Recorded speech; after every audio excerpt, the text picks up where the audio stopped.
Welcome to Literally Books, the podcast where we read literally anything because it shouldn't be a saga to find your next favorite read. My name is Magda. I'm Lindsay. And today we have an episode just talking about, is the book world okay?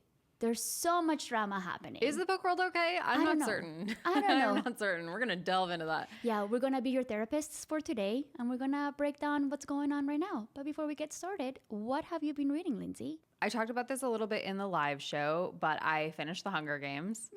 I love it. I really love it. It is so good. It just had our generation just gripped. Like, I could not put these books down, and I read all three of them back to back to back. It's so good. So I think I'm going to do the exact same thing. And it's funny, I'm late to a lot of like teen books. Like I didn't read Twilight. I didn't read some of those. I didn't like a series because it stressed me out. Like if you're like a poor kid, you're like, I can't get into a series because what if I can't get the next book? And so I'm coming late to these, but I rewatched the movies recently and I was like, these are a lot better than I remember they are. Like I remember the first time around thinking the last two were maybe not my cup of tea. And now I'm like, no, they're great. And the book I was worried because it's a pretty close adaptation, the movie, and then there are a few key differences that I'm like, nope, the book is better. It's just good. Just like the PETA thing that they cut out, which, I don't know if you know, but like he did have to get his leg amputated.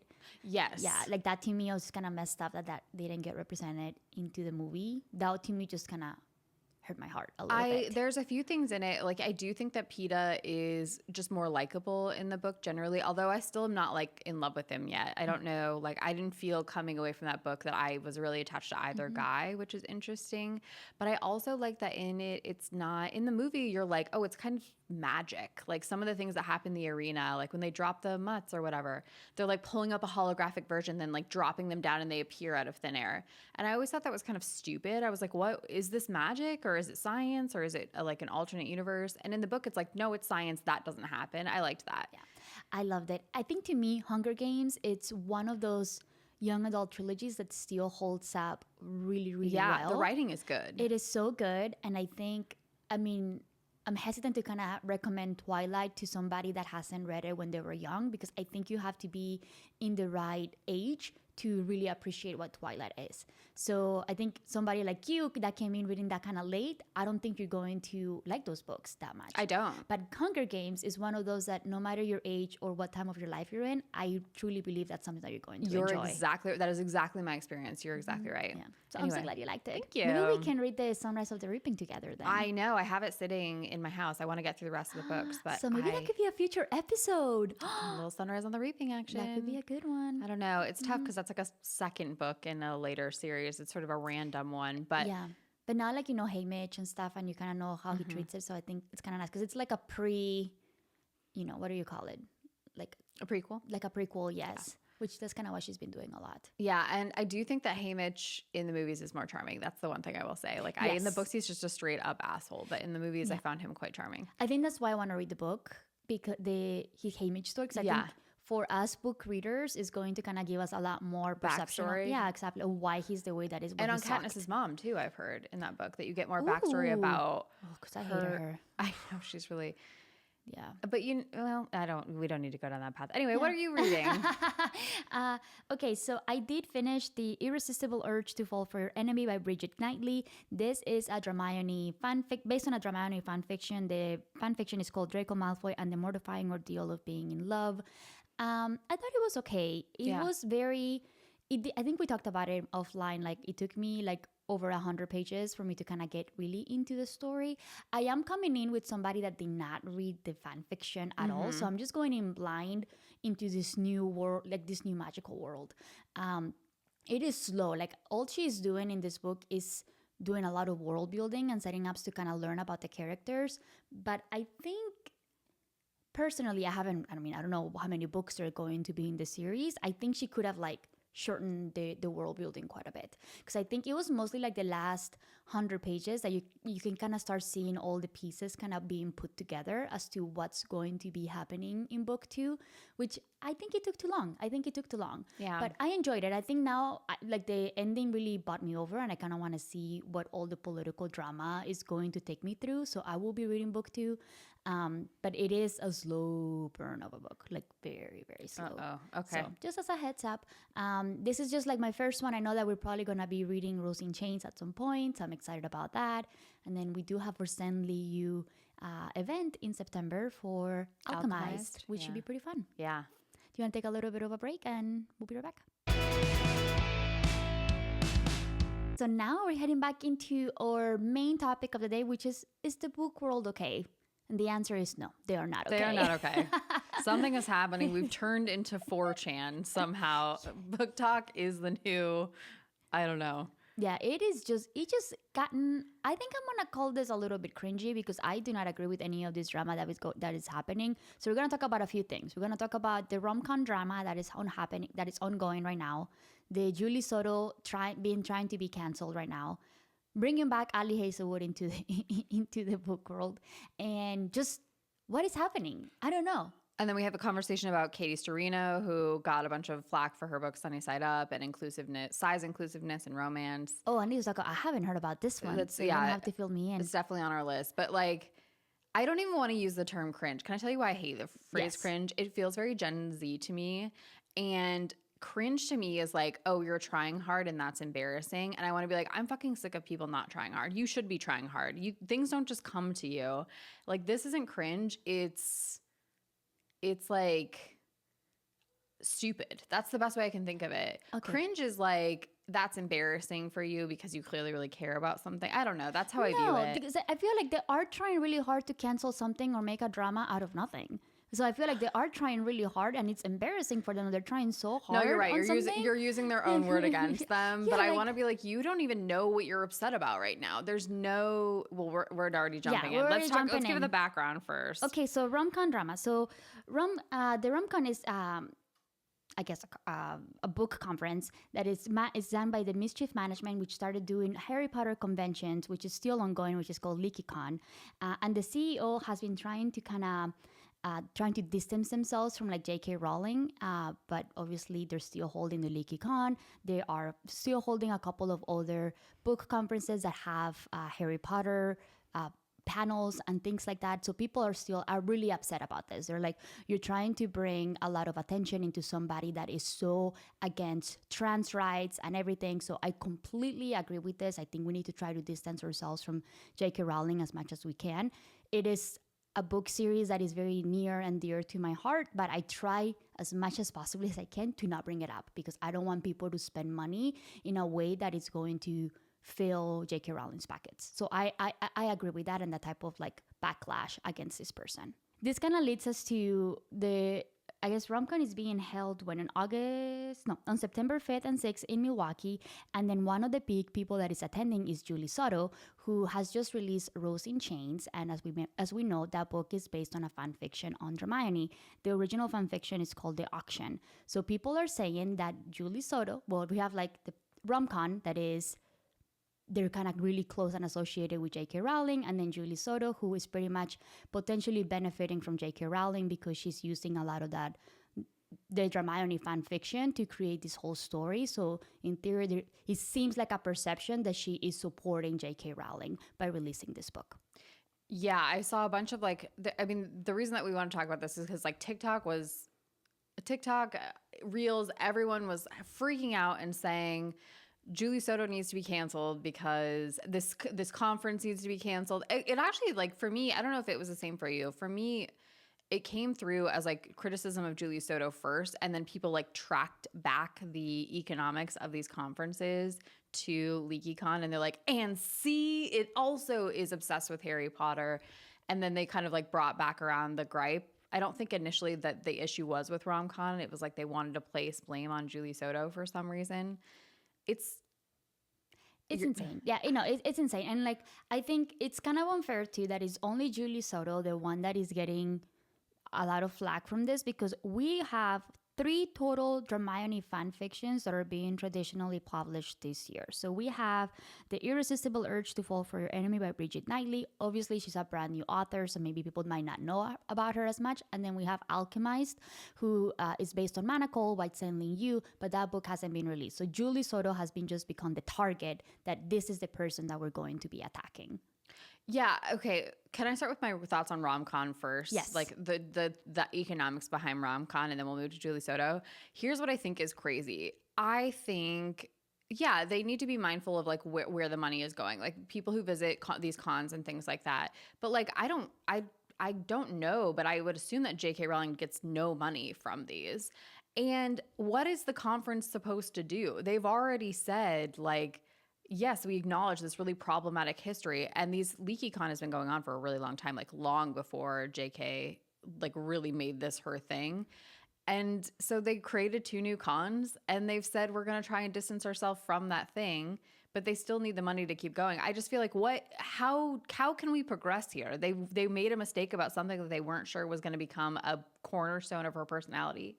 And now there's no way for this company to move forward and bolster other smaller artists. I don't get it. Yeah. What is the ask here? Yeah, I think from what I can kind of see is like, oh, it's hoping people getting try to get really into Harry Potter, so they're going to want to buy the books, they're going to want to go to the Universal rides, and which all kind of goes back. But that's into insane her. because people aren't going to a con to learn about something. These are already diehards. That's crazy. Exactly, and I feel like the money has already been there for J.K. Rowling. Like, I will do my best to not buy any Harry Potter merchandise or things that are licensed by her at all.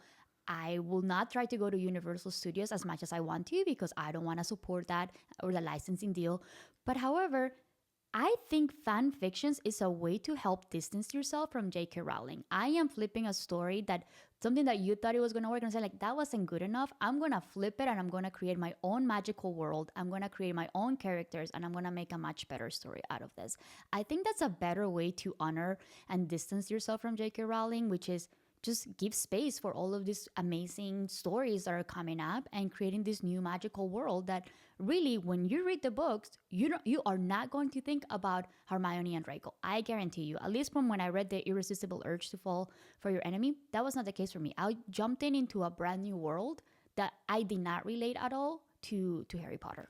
Right. And I still don't really have, we'll move into Julie Soto's part in this, I guess. But like, I don't understand why she's taking, like, the fact of the matter is that it was a fan fiction. And to your point, like, she didn't make the decision to like market it that way. That's just like the vehicle for which she got picked up. She's not anti-trans. So I don't it's like when people are dating someone who does something in public that is bad behavior, and then they put the blame on the person that's dating that person. And it's like, that's not that person. They didn't do that. Like, if they break up with them right afterwards because they say, I see this and I'm not okay with it, I don't want to be associated with you anymore, you can't blame them for having dated them at one point. And it's kind of what's happening here. It's like, she doesn't have to speak for Shishu, who will not be named, because she didn't write those fucking books and she didn't say that stuff. Like, she just used it as a vehicle. And this is where I start to go insane, because I'm like, so fanfic is like a way to refer to something that's like a specific avenue into publishing that is not the traditional publishing route.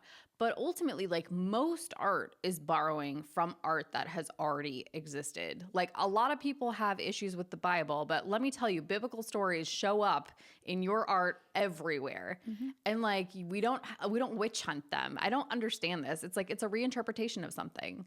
Oh, completely agree. Constantine is one of my favorite movies and stories and comics. I love it. And as a Catholic grew up that I have a lot of issues with the religion. Exactly right. I love it. It's fun. It's like, I'm sorry. This is why I'm saying, like, it's not cringe, it's stupid. It's like, you haven't even thought this through. Like, what is she's not right. She's not writing these characters. She's not. And like, the characters, if we really want to go into it, the characters aren't anti-trans. The book isn't anti-trans. The author is anti-trans. So like, I don't believe in separating art from artist. I really don't. But like, this isn't the art or the artist. Where are we separating here? Like, I don't get it.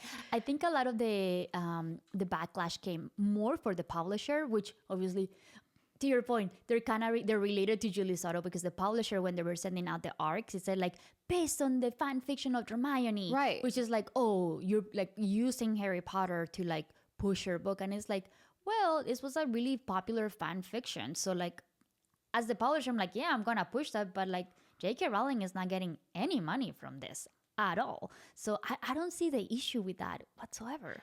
No, and like, we didn't mention this, but like, the whole crux, the apex of this issue is that basically RomCon did not back Julie at all. I feel like this is what pisses me off is like in an attempt to save their own face, they basically like said she's no longer going to be attending. She backed out. A bunch of other authors back out in solidarity with trans rights, I guess, by not attending anymore.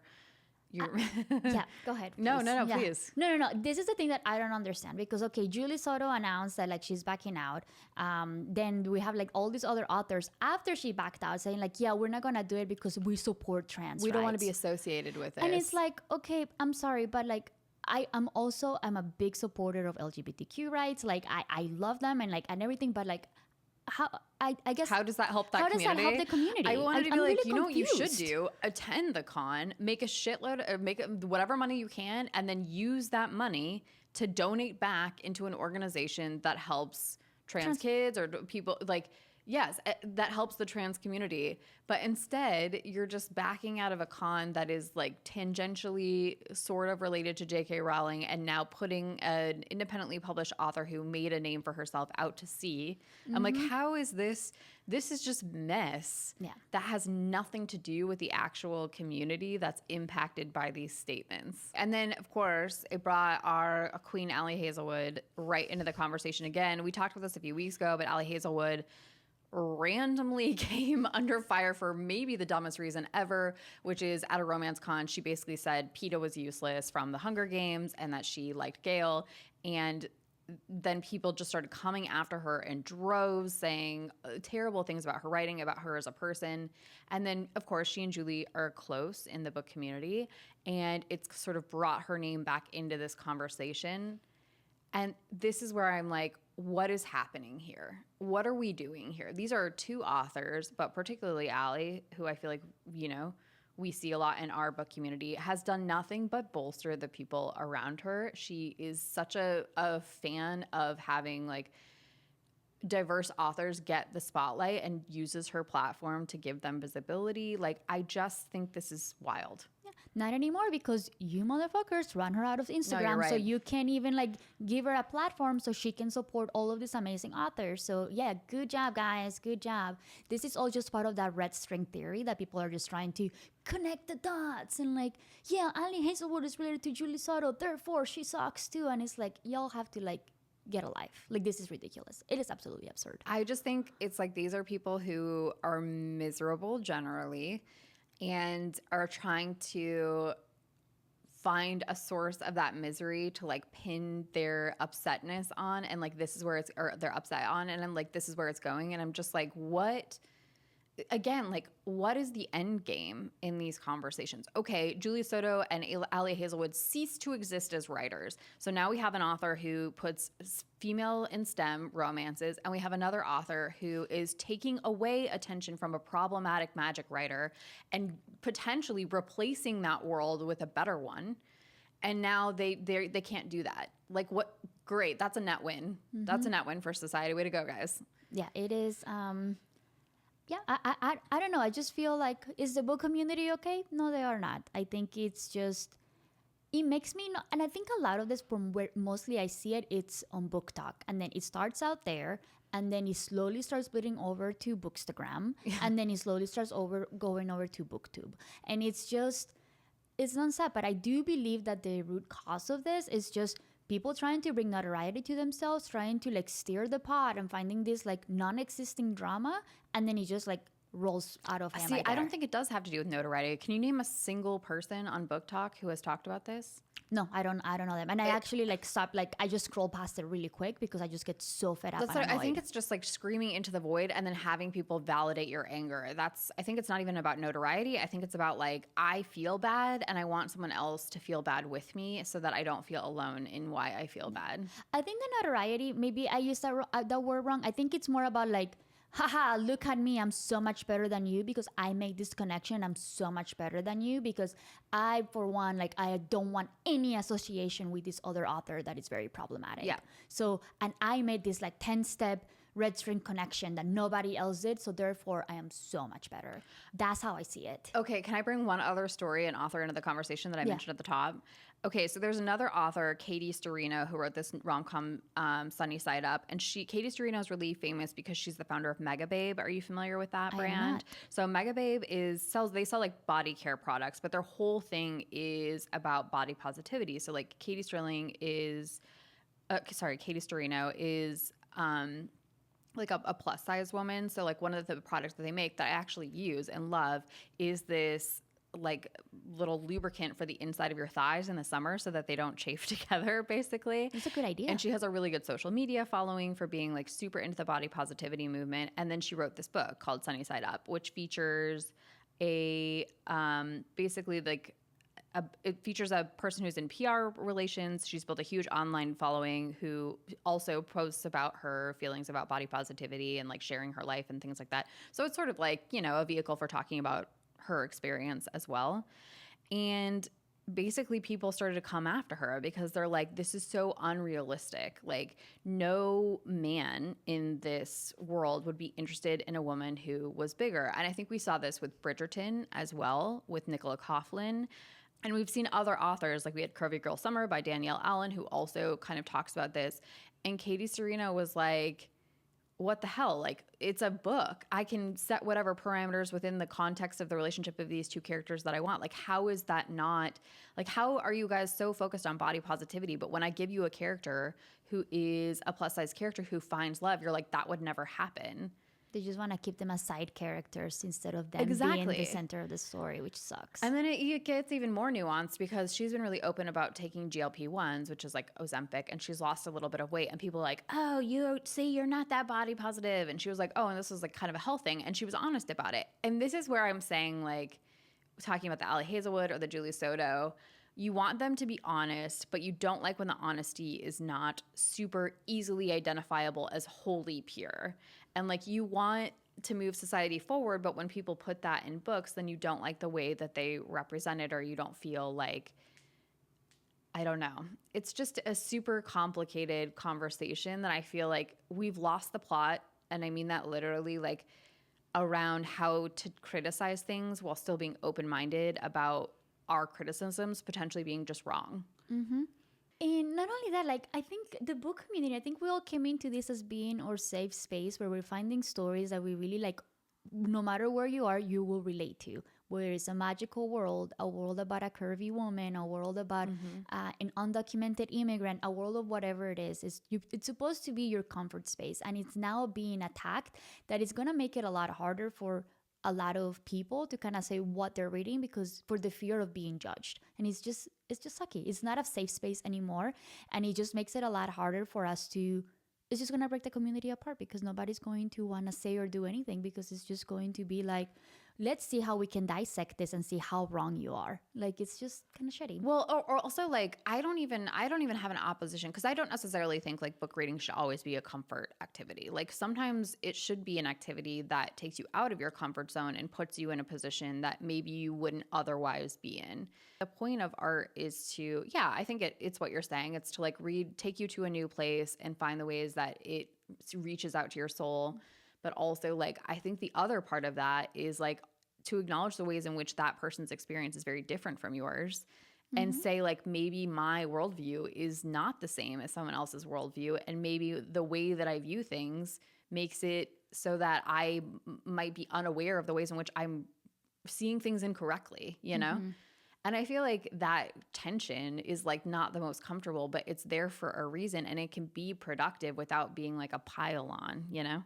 As somebody that has to be on social media quite often because like we post a lot of things. And Magda does all of that and I insulate myself. And I try to go through it as quickly as possible. Maybe kind of pay attention to a couple of things if we need to talk about it on the podcast, but I try to not give the algorithm a need to show me those things. And hopefully a lot of you guys out there will do the same to try to kind of remove some of those loud voices that are all just there just to cause chaos and confusion to people.